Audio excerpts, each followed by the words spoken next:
శ్రీమతి ఎం విజయశ్రీత గారిని వేదిక మీదకి సాదరంగా ఆహ్వానిస్తున్నాం. వీరికి పుష్పగుచ్చం ఆహ్వానించవలసిందిగా విజ్ఞప్తిగా పౌరసరఫరాల శాఖ సంయుక్త ఆధ్వర్యంలో నిలుస్తున్నటువంటి వినియోగదారుల వారోత్సవాలు భాగంగా జ్యోతి ప్రజ్వలన చేసి ప్రారంభించవలసింది.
ముఖ్య అతిథి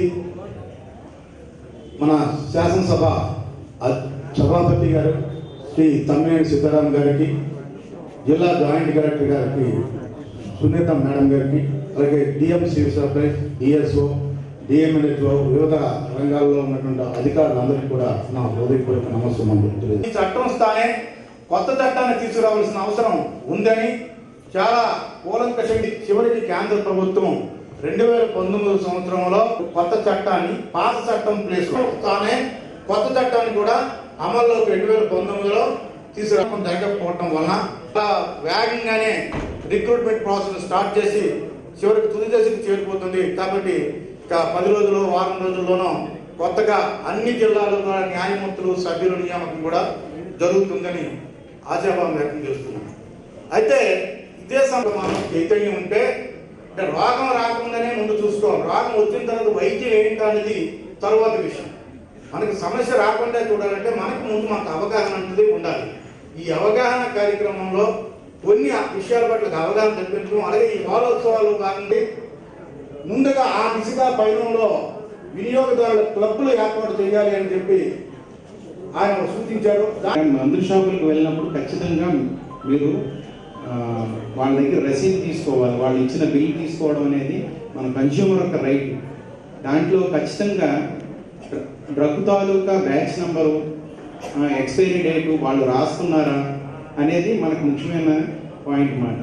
అది రాయడం వల్ల మనకి ఎప్పుడైనా ఏదైనా తేడాలు జరిగినప్పుడు వాటిని బట్టి అసలు లోపం ఎక్కడ ఉన్నది అనేది మనం ట్రేస్ చేయడానికి, అలాగే వాళ్ళు దాంట్లో రేట్ మెన్షన్ చేయాలి. అది గవర్నమెంట్ నిర్దేశించిన రేటు కన్నా ఎక్కువ అమ్మారా, తక్కువ అమ్మారా అనేది కూడా మనకి ఒక అవగాహన వస్తుంది. అలాగే మీరు ఎప్పుడైనా ఎవరైనా మందులు మీకు ఇచ్చినప్పుడు వాటి మీద ఎక్స్పైరీ డేట్ చూసుకోవడం అనేది చాలా ముఖ్యమైన విషయం. అలాగే డాక్టర్ గారి చీటీ లేకుండా ఎవరు మందులు వాడకండి. స్వయంగా సొంత వైద్యానికి నిర్ణయం తీసుకోవద్దు. మీ సొంత వైద్యం కన్నా డాక్టర్ గారిని కలిసి మీకు వచ్చిన ప్రాబ్లం ఏంటనేది పూర్తిగా వాళ్ళు డాక్టర్ గారు నిర్ధారించి వారు రాసే మందులు మాత్రమే మీరు వాడాలి. చాలా సంతోషకరమైన ఈరోజు వినియోగదారులకి అవగాహన కల్పించడం కోసం మన భారతదేశం కూడా 1986 నుంచి కన్జ్యూమర్స్ ప్రొటెక్షన్, కన్జ్యూమర్ రైట్స్ ఏర్పాటు చేయడం జరిగినది. దానిలోని కొన్ని సవరణలు చేస్తూ 2019లో కొన్ని సవరణలు చేసి ఆ వినియోగదారుల రక్షణ కోసం కొన్ని చట్టాలని చేయడం. వాళ్ళలో రెండోది ప్రధానంగా ఆహార భద్రతా ప్రమాణాల చట్టం 2006. కంపల్సరీ లైసెన్స్ ఉండాలి, రేటు ఉండాలి. ఈ చట్టం వచ్చిన తర్వాత కంపల్సరీ ఇప్పుడు ఫుడ్ సేఫ్టీ వాళ్ళకి నోటీసులు ఇచ్చి వాళ్ళతో బాధ్యతగా విధిగా ఎక్స్పైరీ డేట్ కోసం చెప్పాలి. ముఖ్యంగా జిల్లాలో ఎన్ని హోటల్స్ పై దాడులు చేశారు, ఏమైనా హోటల్స్ సీజ్ చేశారా, ఏమైనా కేసులు నమోదు చేశారా? ఒకటి. రెండోది, ఏదైతే కరోనా తర్వాత ప్రతి వీధిలోనూ ఫాస్ట్ ఫుడ్స్ ఉన్నాయి. బయట నుంచి వచ్చిన వాళ్ళు వీళ్ళందరూ పెట్టుకుంటున్నారు. కానీ ఫాస్ట్ ఫుడ్స్ చాలా దారుణమైన పరిస్థితి ఒకటైతే, రెండోది వాళ్ళు వాడే మసాలాలు పక్కన నుండి వెళ్తున్నటువంటి బైకర్స్ మీద కానీ వాళ్ళ కంటిలో పడి యాక్సిడెంట్ అవుతున్న పరిస్థితి, వాటిపై ఎలా చర్య తీసుకోవాలి? ఈ మూడింటిలో ఒకసారి చెప్పినట్టు మన గవర్నీయులు ముఖ్యమంత్రి గారు చెప్పినట్టు నిజంగానే ఆయిల్స్లో డెన్సిటీ పెరిగిపోతుంది. ఈ ఫాస్ట్ ఫుడ్ సెంటర్స్లో కూడా ఎక్కువగా ఆయిల్స్ రీయూజ్ చేస్తున్నారు. వినియోగించిన వల్ల దాంట్లో డెన్సిటీ అది పెరిగిపోయి దానివల్ల జబ్బులు రావడానికి అవకాశం ఉంటుంది. పూర్తి యథార్థం. అయితే మేము చాలా వరకు సాయంత్రం పూట రీసెంట్గా 1 వీక్ బ్యాక్ కూడా ఈ సినిమా హాల్ సెంటర్లో కలెక్టరేట్ నుంచి చివరి వరకు కూడా నేను దగ్గర ఉండి చేయించడం జరిగింది. ఆయిల్స్ అనేది పారబోయించడం జరిగింది. రంగులు కూడా యథార్థం, అది రంగులు కూడా నిషేధించిన రంగులు విపరీతంగా వాడుతున్నారు. ఉన్నంత వరకు సిబ్బందితో వీలైనంత వరకు చేస్తున్నాము. ఇంకా ముందు కూడా మీరు చెప్పిన దాన్ని తప్పక తీసుకుంటామని సభాముఖంగా నిర్ణయించుకుంటున్నాం. ఈరోజు ఎందుకంటే హెల్త్ అనేది మెయిన్ టాపిక్. ఎందుకంటే హెల్త్ లేకపోతే మనం అవుట్ ఆఫ్ పాకెట్ ఎక్స్పెండిచర్ వల్ల చాలా ఇబ్బందులు పడుతున్నాం. ఎందుకంటే మల్టీ ఫ్యాక్టర్స్ ఉన్నాయి. ఇప్పుడు డ్రగ్ ఇన్స్పెక్టర్ గారు చెప్పినట్టుగైనా, లేదంటే ఫుడ్ ఇన్స్పెక్టర్ గారు చెప్పినట్టుగైనా, ఏదైనా ఇంటర్నల్ మనకు వచ్చేది హెల్త్ మీద దాని ఎఫెక్ట్. ఈవేళ వినియోగదారులు అనేది అందరం కూడా వినియోగదారులే. ఒక వస్తువు అమ్మేవాడు ఇంకొక వస్తువుకు కూడా ఆయన వినియోగదారుడు అవుతాడు. కాబట్టి నా రిక్వెస్ట్ ఏంటంటే మనం అందరం కూడా ఈ ఆరోగ్యాన్ని కాపాడుకోవడం కోసమని మేము ప్రత్యేకంగా ఇది చేయిస్తున్నాం. ఐఈసీ యాక్టివిటీస్ అది. మరి విశ్వేశ్వరరావు, నేను లీగల్ మెట్రాలజీ శాఖ అసిస్టెంట్ కంట్రోలర్ శ్రీకాకుళంలో పిఎన్ కాలనీ 5వ లైన్లో విలేజ్ సైడ్ ఆఫీస్ పైన పనిచేస్తున్నానండి. వినియోగదారుడి చైతన్యం పాత్ర సమాజంలో ఎంతో ఉండాలని ఆశిస్తున్నాం. ఇందాక మనం పెద్దవాళ్ళు చెప్పినట్టుగా ప్రశ్నించే తత్వం అనేది కూడా వినియోగదారునికి మొదలైనట్లయితే అవతల వాడు గట్టిగా అడుగుతున్నాడు కదా అని చెప్పి రెండోసారి మోసం చేయడానికి భయపడే అవకాశం చాలా ఎక్కువగా ఉంటుంది. ఏదో చూడవలసినవి గమనిస్తున్నాం. పైన ఎన్ని కేజీ 2 కేజీ రాసి ఉంటుంది.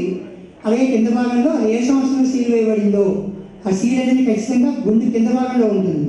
పైన కేజీ అని ఉంటుంది, లేదా 2 కేజీలు ఉంటుంది, కింద మటుకు సీల్ ఉంటుంది. ఈ సీల్ చూసుకొని గమనించవలసిందిగా కోరుతున్నాను, విజ్ఞప్తి చేస్తున్నాను. ఇలా చూసినట్లయితే ఈ విధంగా సమాంతరంగా ఉన్నట్లయితే ఎటువంటి మోసం ఉండదు. కాబట్టి ఈ కాటాలు ఈ విధంగా శ్రద్ధ గమనించాలని తెలియజేసుకుంటాం. ఈ విధంగా కాటాలు ఉన్నప్పుడు ఈ 3 మధ్యలో కూడా దీన్ని కూడా సమాంతరం ఉందని చూసుకోవాలి.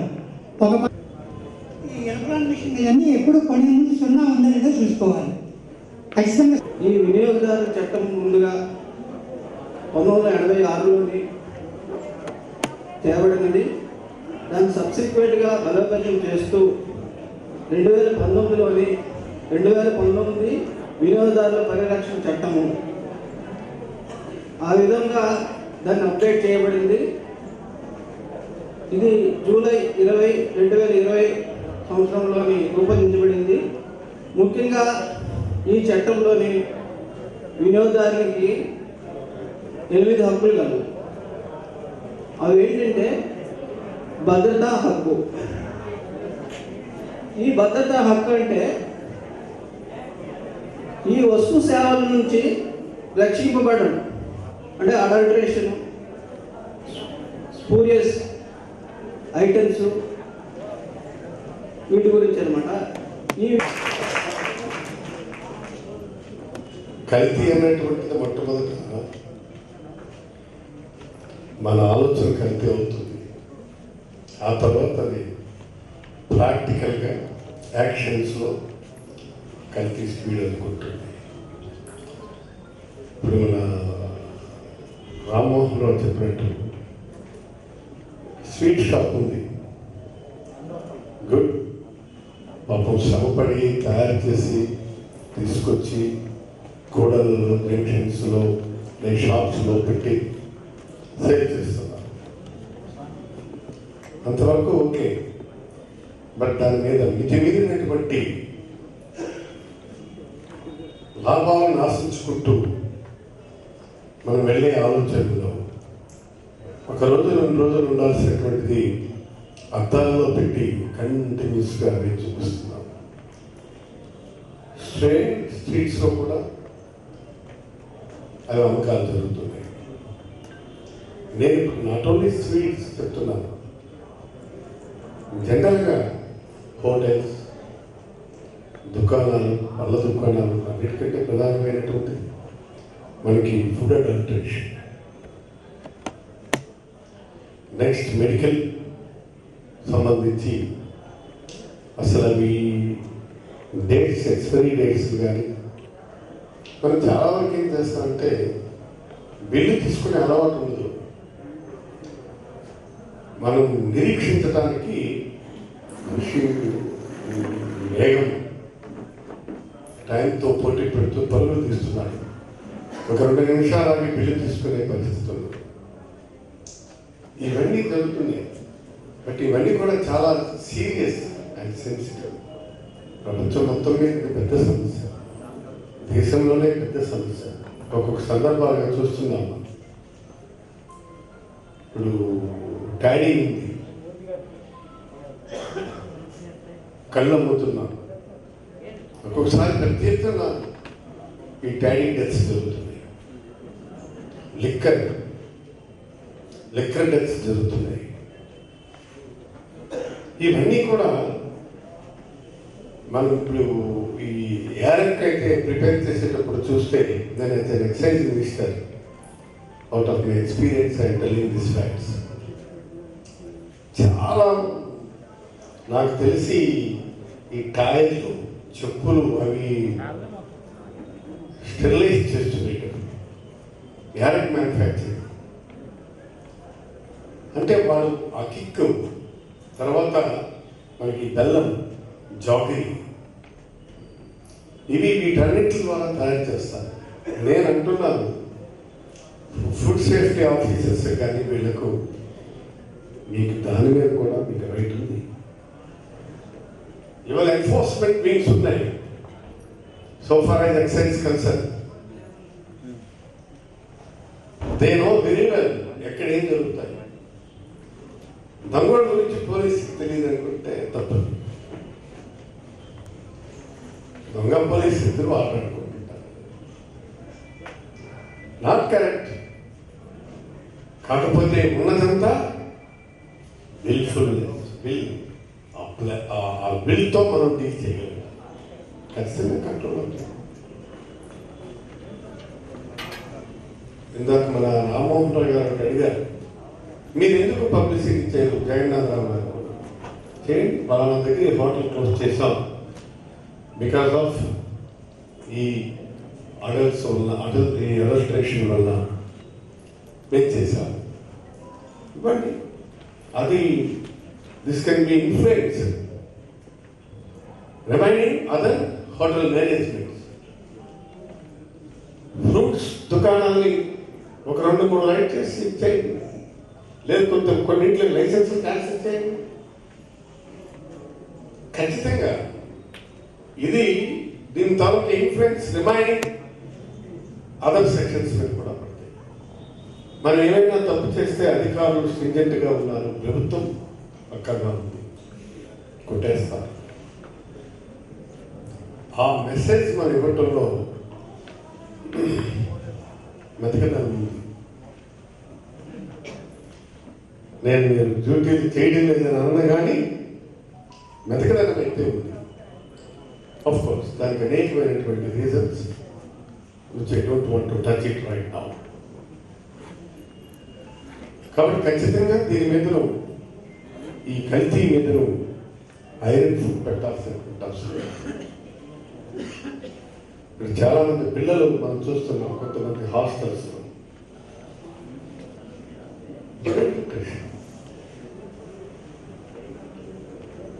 జరుగుతున్నాయి, సంఘటనలు జరుగుతున్నాయి, విచారణలు వేస్తున్నాం. అల్టిమేట్గా స్పాట్లో కొంతకాలం కన్సర్న్ ఆఫీసర్లు సంబంధించిన వాళ్ళు సస్పెండ్ చేస్తారు. అంటే they will be reinstituted, they will posting somewhere else. విచారణలో రిపోర్ట్లు మనకి వచ్చిన తర్వాత లాజికల్ మైండింగ్ యాక్షన్స్ లాగా ఉండాలి. పంజెన్సీ, విగరస్నెస్ ఇది చాలా ముఖ్యమైన సబ్జెక్ట్. మనం పట్టించుకోవట్లేదు, నిర్లక్ష్యంగా వెళ్ళిపోతున్నాం. ఈ మన నిర్లక్ష్యం, సిటిజన్ తాలూకా నిర్లక్ష్యమే కొంత ఉత్సాహం, ప్రోత్సాహం వీటికి జరుగుతుంది. ఖచ్చితంగా వీటిని ప్రశ్నించాలి. అంటే మనం ప్రశ్నించే తత్వాన్ని అలవర్చుకోవాలి. ఆ ప్రశ్నించే తత్వం ఎంతమందిలో ఉంది? నాకెందుకు లేదు, ఆలోచన చాలా ప్రమాదకరమైన మొత్తం సిస్టమ్ని, వ్యవస్థని డోర్లో తోసేస్తుంది. ఆ నిర్లక్ష్యం ద్వారా నుండి సిటిజన్స్ ముందు బయటపడాలి. పౌరులను చూస్తే ఈ ఏజెన్సీలకి వణుకు ఉంటుంది. మనం చదువుకున్న పూర్వం, మన పూర్వీకులకైతే పెద్దగా అక్షరాస్యత లేని సమాజం ఆ రోజు. కానీ ఈ రోజు నీ ఇంట్లో కూర్చొని you can operate the system through your cell phone. You have a multifarious dimensions to deal the issue in the right direction. దాన్ని ఉపయోగించాలి. ఇప్పుడు నాకు ఇక్కడ చూస్తే సంతోషం ఏంటంటే మంచి యంగ్స్టర్స్ ఈరోజు ప్రేక్షకులుగా వచ్చారు. వాళ్ళంతా చదువుకునేటువంటి వాళ్ళు. You people have to exercise what are our rights. చట్టం మనకి ఇచ్చింది. ఉన్న చట్టాన్ని కూడా మనం వినియోగించుకోలేని పరిస్థితులు ఉన్నాయి. ఈ చట్టం గురించి ఎంతమంది మనకి క్షుణ్ణంగా తెలుసు? దట్ ఈస్ $1,000 కోసం. చట్టాలు ఉన్నాయి, కొత్తగా చట్టాలు అవసరం లేదు. Problem is enforcement of law. చట్టాన్ని implementing mechanisms, it must be foolproof and strong. కఠినమైనటువంటి నిర్ణయాలతో చట్టాలని అమలు చేయగలగాలి. ఉన్న చట్టాలు చాలా కొత్తవే మక్కర్లేదు. ఇంకా మనకి రీసెంట్ సర్కమ్స్టాన్సెస్ ని ప్రివేల్ చేస్తుంది. మనం చట్టాన్ని కూడా మనం మళ్ళా తెచ్చుకున్నాం. న్యూలీ అమెండ్మెంట్ యాక్ట్ మనం మంచి తెచ్చుకున్నాం 2020. అంటే దీనివల్ల వినియోగదారుల రక్షణ చట్టంలో right to safety, right to be inform, right to choose, right to be heard, వినియోగదారుల హక్కును, అభివృద్ధిని మరియు వారి పరిరక్షణ కోసం ఈ చట్టాలన్నీ కూడా ఇటువంటి విషయాలు మీతో మాట్లాడే అవకాశం మీరు ఇచ్చినందుకు నా హృదయపూర్వకమైనటువంటి ధన్యవాదాలు. ఇదే స్ఫూర్తితో ఈ వినియోగదారుల ఎవరైతే ఫోరం ఉందో ఇంకా మరిన్ని సదస్సు, మరిన్ని conventions, it has to drilling towards down up to the nook and corner of the villages. ఈ చైతన్యం తీసుకొని వెళ్ళాలని కోరుకుంటూ మీరు తీసుకుంటున్నాను. జై భారత్.